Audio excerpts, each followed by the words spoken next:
1854년 코타 출판사에서 나온 파우스트 본인데요.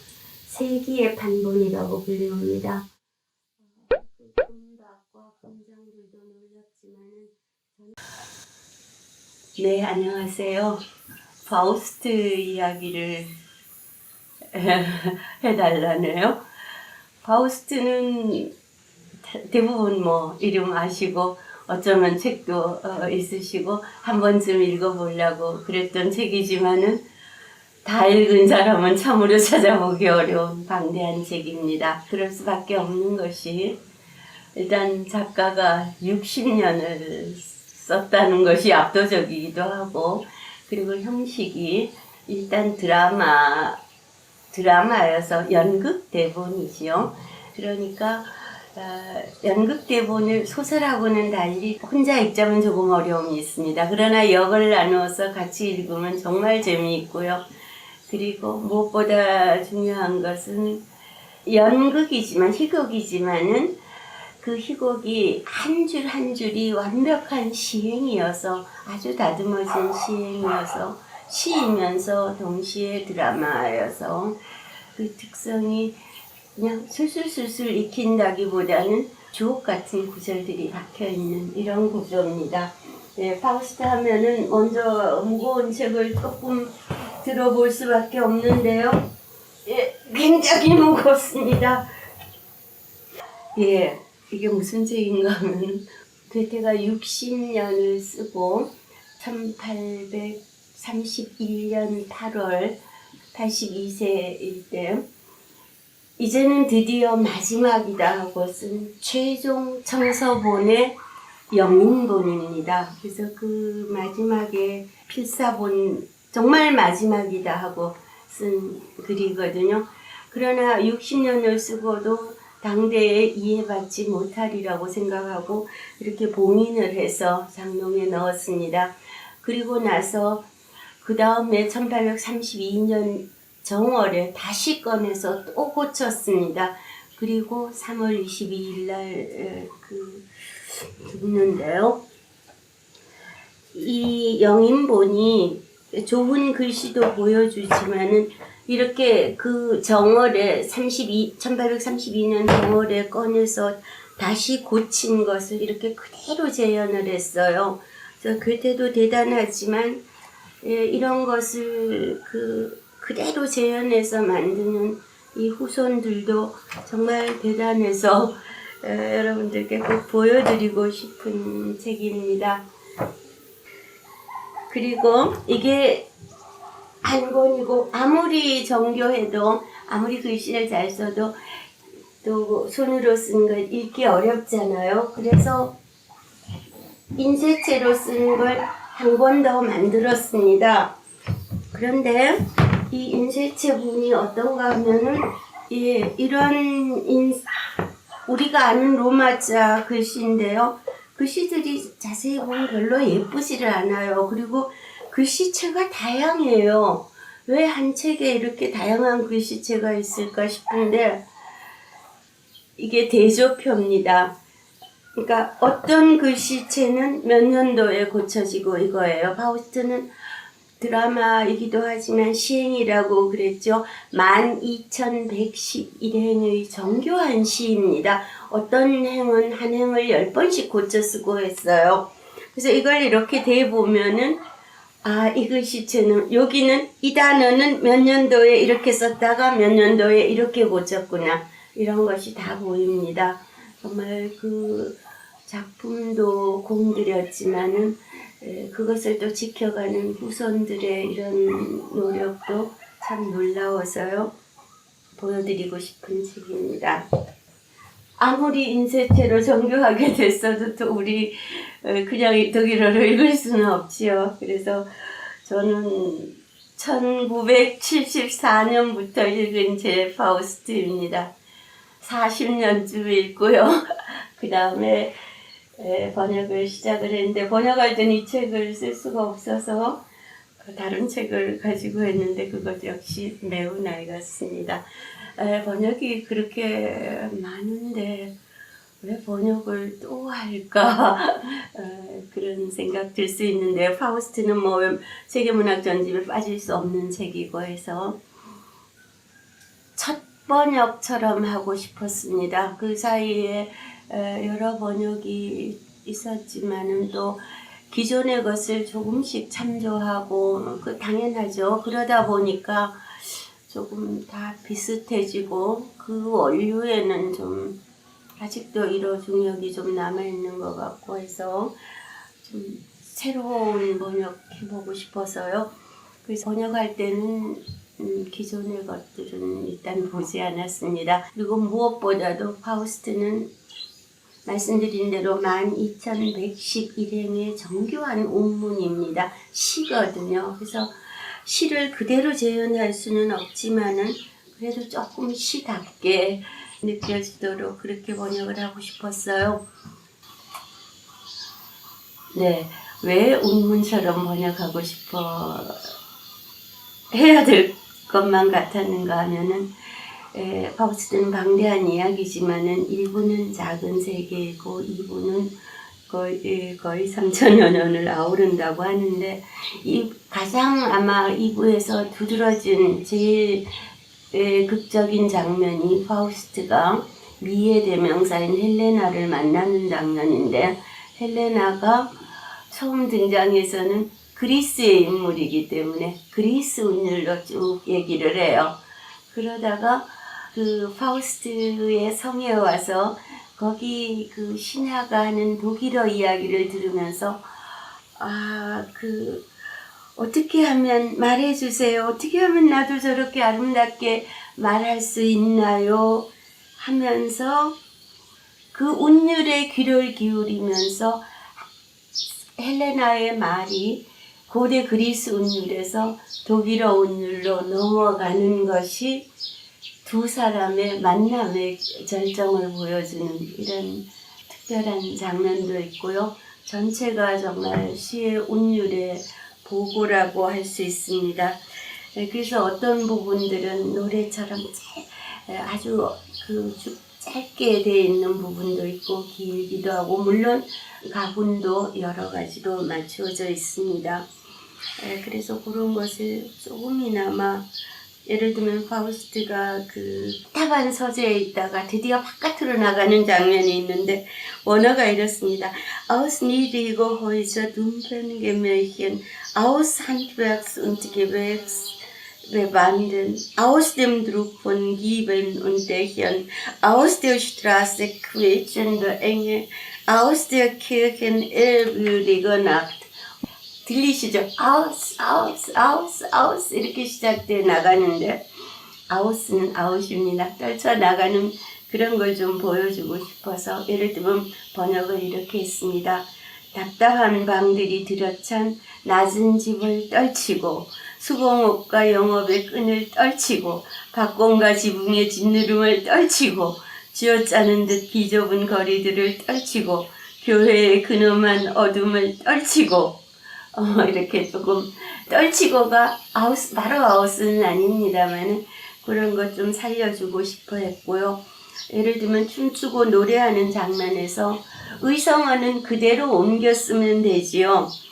그러니까 서민들이 보리수나무 밑에 모여 춤을 추는 장면인데 그 신나서 춤을 추는 장면, 환호성을 지르는 장면이 독일어 의성어를 그대로 쓰면 이렇습니다. 유흐헤 유흐헤 유흐헤이사 헤이사 헤. 여러분 즐거우신가요? 뭔지 잘 모르시겠죠? 그래서 음절수를 맞춰서 이렇게 번역을 했습니다. 아하하 아하하 아하하 아핫 하하핫 핫 이렇게요. 원어를 좀 살리려고 애를 썼습니다. 왜 그렇게 애를 썼는가 하면요. 정말 한 구절 한 구절이 너무나 주옥 같아서요. 예를 들면 파우스트를 한 구절만 기억해도 사실 기억에 남는 작품입니다. 한 구절로서 전체를 아우르는 구절이 아마 이것일 것 같은데요. Es irrt der Mensch so lang er strebt입니다.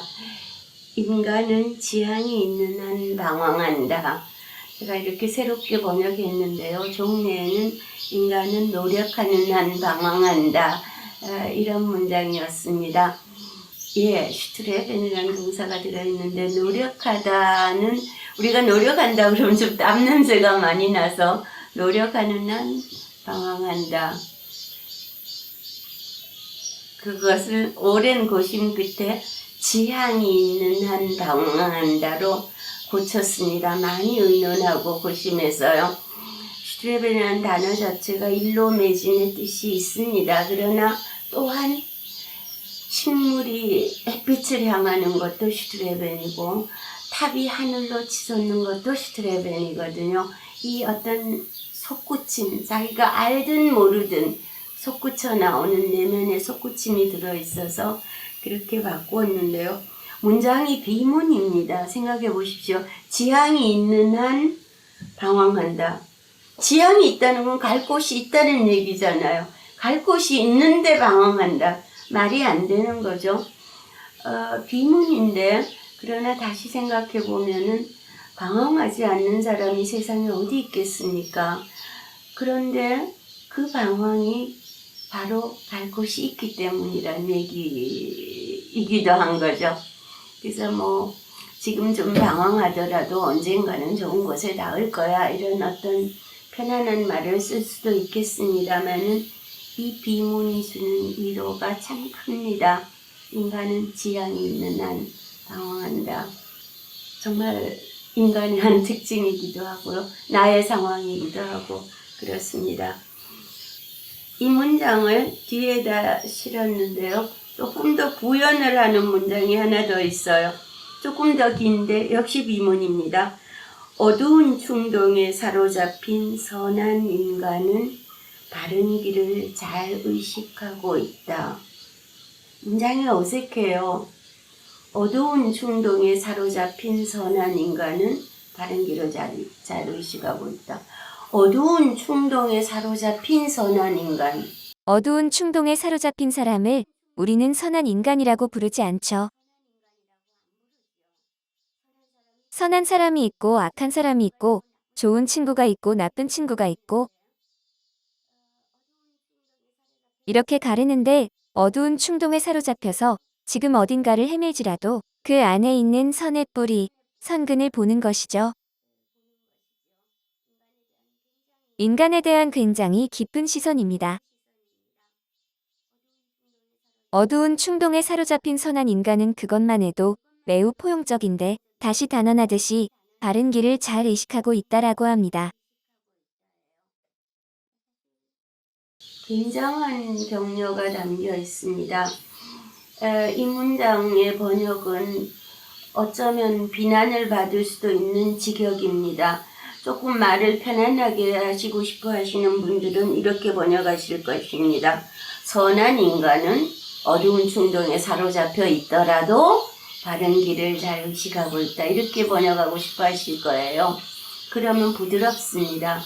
그런데 그렇게 하면 어떤 문제가 생기는가 하면은 선한 인간이 이미 있는 거죠. 그 얘기는 악한 인간도 있다는 얘기인데 선한 인간이 있어서 그 사람이 잠깐 헤매도 바른 길을 의식하고 있다. 이거는 많이 달라지죠. 원래 뜻과. 게테가 쓴 원문에다 콤마를 좀 집어넣으면 그렇게 해석할 수 있습니다. 그런데 콤마 들어있지 않거든요. 어두운 충동에 사로잡힌 전후에. 또한 괴테가 부호 하나에도 굉장히 엄격했습니다. 그래서 부드럽게 번역을 하면 선한 인간은 설령 어두운 충동에 사로잡혀도 바른 길을 잘 의식하고 있다. 그러면 부드럽게 읽히기는 하지만 그것이 그 안에 담겨 있는 정말 그 깊은 뜻이 아주 많이 사라지죠.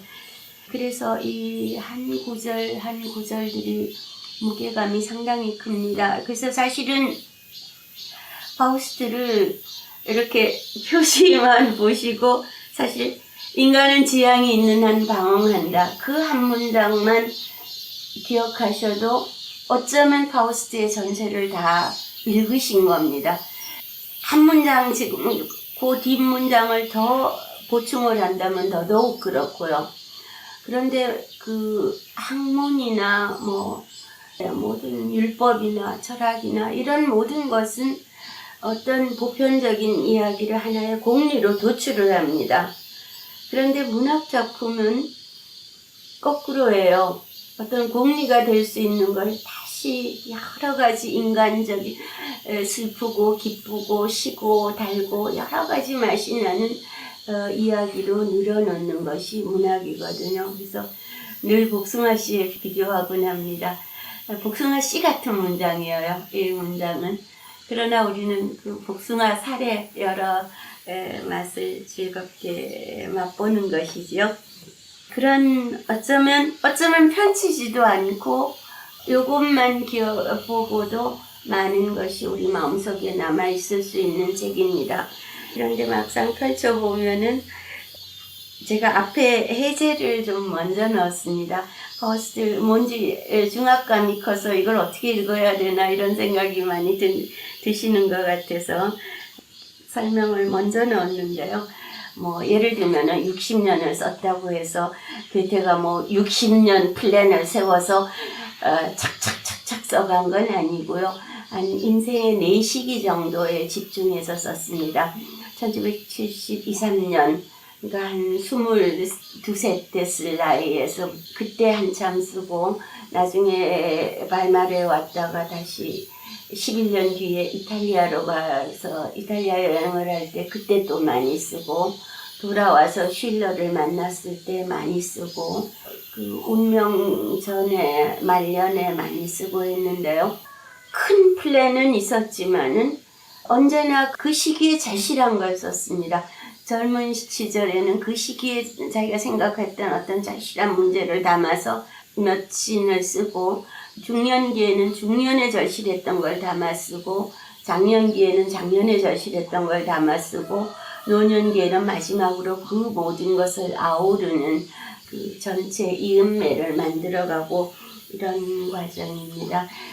그렇게 공들였음에도 불구하고 이해받지 못할 것이라고 봉인을 해서 넣었는데 1부는 그 전에도 나왔고요. 1부는 작은 세계를 다루어서 2부는 그렇게 봉인해서 넣었는데 사후에 그렇게 파우스트도 나오고 본문만 143권인 바이마르 전집도 나오고 나중에 또 여러 가지 판본들이 나오게 됩니다.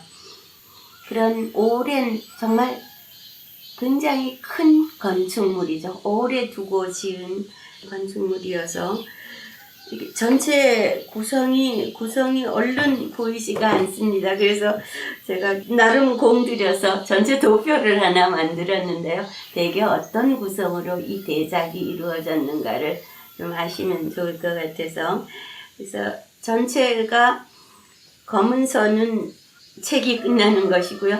앞이 1부, 2부인데요. 1부는 아주 크게는 1부에는 막이 없습니다. 장면들만 있는데요. 1부의 전반부는 학자 비극이라고 불리우고요. 1부 후반부는 그레티엔 비극이라고 불리웁니다. 1부 전반부에서는 모든 학문을 섭렵한 파우스트가 모든 학문을 섭렵했음에도 불구하고 회의도 독배를 드는 그런 어떤 고뇌가 담겨 있어서 이 세 세계를 지탱하는 가장 내면에서 지탱하는 그것이 무엇인가를 알고 싶다는 어마어마한 인식욕을 가진 사람인데 그래도 다 알 수 없는 것이 세상이어서 그런 어떤 절망감 같은 것들이 들어있는 부분이고요. 그래서 사실 일부를 읽으실 때 좀 학자비극 쪽에서 조금 막힙니다. 왜냐하면은 파우스트 그때 이미 늙었고 너무나 많은 지식을 섭렵했는데 독자와의 거리가 좀 멀지요. 조금 많이 막히면 조금 넘어가셔도 됩니다. 그래서 맵스토펠레스를 만나게 되고 맵스토펠레스가 제일 먼저 해주는 것이 나이를 30년 빼줍니다. 그래서 30년 빼서 다시 젊은이가 됐는데 다시 젊어서 하고 싶은 일이 무엇일까 생각할 수 있겠지만 대체로 젊으니까 좀 멋진 사랑을 한번 해보고 싶었겠죠. 그 이야기가 후반부 그레티엔 비극입니다. 비극이어요. 그 좋은 사랑이 여러 가지 기범에 부딪혀서 비극이 됩니다. 좋은 것이 좋기만 하지 않아서요. 그래서 일부는 그렇게 큰 덩어리, 두 덩어리로 나눌 수 있는데 그 앞에 세 가지가 있습니다. 처음에 꼭지점처럼 그려놓은 데는 헌사라는 부분인데요. 예, 누구에게 주는 글이죠. 짧은 시인데요. 괴테가 세 번째로 파우스트를 집필하던 시기에 돌아보니까 처음 자기가 집필해서 읽어주기도 했던 친구들은 다 사라지고 시간이 많이 흘러서 그 감회를 약간 적은 부분이 꼭지점처럼 있고요. 그 다음에는 본무대 앞에 서연이라는 부분이 있습니다. 그 다음에 천상의 서곡이 있습니다. 5페이지쯤 되는 글인데요.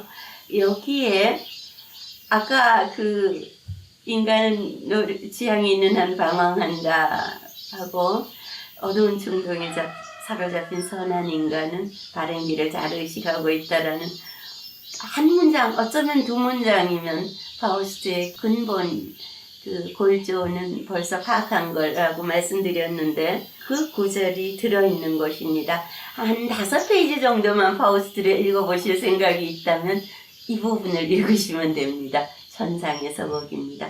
주님과 메피스토펠레스 사이에서 파우스트를 두고 내기가 벌어지는 이런 장면입니다.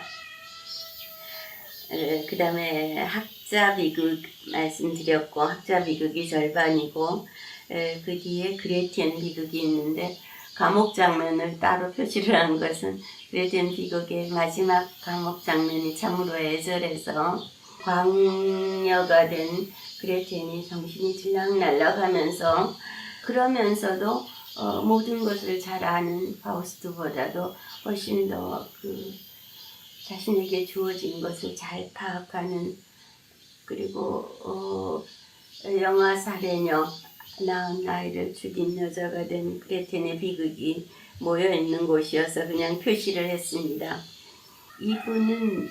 2부에도 회복의 잠 부분을 따로 표시를 했는데요. 아주 짧은 그러니까 그레텐을 잃고 그 충격으로 쓰러진 파우스트가 대지의 기운을 받아서 다시 일어나는 그런 장면이 하나 있고 그 다음에는 정확하게 1막, 2막, 3막, 4막, 5막극입니다. 2부는 방대한 지역과 유럽의 북방과 고대 그리스까지를 아우르면서 시간은 3,000년 정도를 아우른다고 그러는데 그런 방대한 시공을 아우르지만 그리고 너무나 많은 이야기가 있습니다. 집회를 발행한다든지 인조인간을 만든다든지 이런 전쟁을 한다든지 이런 어마어마한 일들이 벌어지는데 그럼에도 불구하고 전체는 5막급으로 1, 2, 3, 4, 5 딱 나눠져 있고요. 그리고 마지막에 심산유곡이라는 장면이 있고 제일 마지막에 몇 줄 안 되는 신비의 합창으로 끝납니다. 그 영원히 여성적인 것이 우리를 끌어올린다 하는 구절로 끝나는데요. 전체 구조는 그런데요. 이렇게 진행을 하겠습니다. 이렇게 전체 구조를 지금 설명을 조금 드렸는데 좀 뭉뚱그려서 천상의 서곡은 조금 중요해서 마저 보고 그 다음에는 또 학자 비극, 그레티엔 비극 이렇게 한 뭉텅이씩 보고 2부는 5막이기 때문에 1막, 2막, 3막, 4막, 5막 이렇게 보고 그런 구조로 하고요. 그리고 가장 제일 마지막에는 텍스트의 중요한 부분을 조금씩 본 다음에 가장 마지막에는 공연사를 보려고 그럽니다. 대작은 정말 그 좋은 공연을 부르지요. 누구나 무대에 올려보고 싶습니다. 그래서 여러 가지 주목할 만한 공연들이 있어서 그런 것들도 조금은 언급을 하겠습니다만은 그러나 예를 들면 2부 같은 것은 공연 불가능하다고 오래도록 인식되어 왔었는데 너무 방대해서 그런데 1999년과 2000년에 걸쳐서 독일에서 엑스포가 있었던 해인데 드디어 한 글자도 빼놓지 않는 완판본 공연이 이루어졌습니다. 예, 공연 21시간 공연이었습니다. 그래서 그 공연 이야기를 좀 들려드리고 예, 저야 물론 보러 2번이나 달려갔었습니다. 공연 장면들도 좀 보여드리고 그런 것으로 이야기가 마무리될 것 같습니다. 파우스트는 그 괴테의 어떤 소재 자체는 괴테 독창적인 것이 아니고요. 우리의 흥부놀부처럼 그 기독교권에 있던 권선징악의 이야기입니다. 소재가. 그래서 제가 파우스트 수업을 열심히 했던 이유도 언젠가는 우리도 흥부놀부전에서 이런 대작이 나온 우리 시대까지 유효한 이런 대작이 나오면 얼마나 좋을까 하는 꿈도 있었는데요. 아무튼 인형극으로도 공연되고 뭐 작게 소규모로 유랑극단에서도 무대에 올려지고 하던 파우스트를 괴테가 어떻게 만들어서 이렇게 역사적인 작품이 되었는가 하면은 기존 전설에서는 간단해요. 기독교 세계의 권선징악 이야기이기 때문에 파우스트라는 욕심쟁이가 있어서 악마와 계약을 해서 영혼을 팔아서 24년간 모든 복락을 누리고 그 다음에는 지옥에 떨어졌다. 기독교 세계에서 엄청난 죄인이죠. 무신론자만 해도 죄인이었던 시기입니다. 그런데 그것을 파우스트는 하나를 딱 바꾸었어요.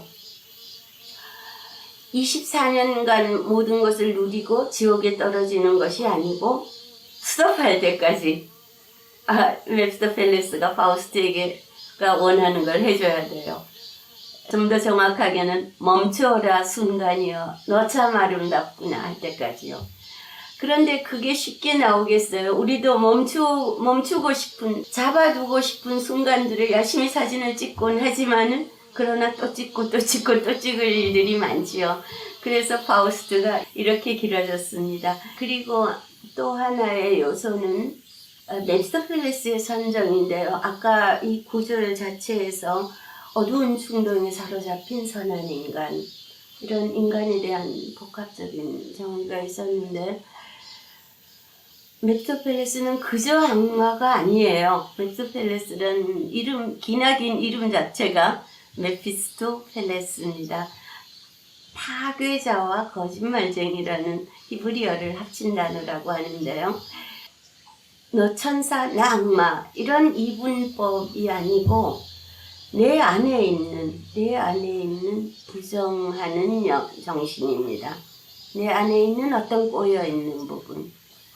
그렇기 때문에 그 메피스토펠레스 그렇게 단순한 악마가 아니어가지고 전체적으로 보면은 메피스토펠레스의 대사들이 파우스트보다 어떤 의미에서 훨씬 더 매력적이고 매끄럽고 뭐 너무나 좋습니다.